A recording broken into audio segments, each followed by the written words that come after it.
Hi there, it's Amanda with WTI, and today I'm going to show you the oil that I use after I dry my hair. So this is the Sebastian Professional Dark Oil Lightweight Hair Oil infused with jojoba and argan oil. For starters, this hair oil smells delicious. I love to use it after I wash my hair and blow dry it. I have very dry hair and it's not oily at all, so I like to apply it from mid-length to ends. And it looks amazing. My hair is left smelling great and looks shiny at the same time, which I love so much. It comes in a small bottle, but in my opinion it's a very good amount of oil that it has, because with only 1 or 2 pumps it's enough to cover my hair.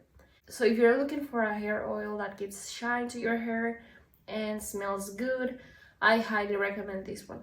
This is the Sebastian Professional Dark Oil Lightweight Hair Oil infused with jojoba and argan oil. I love it, I highly recommend it, and that's my point of view.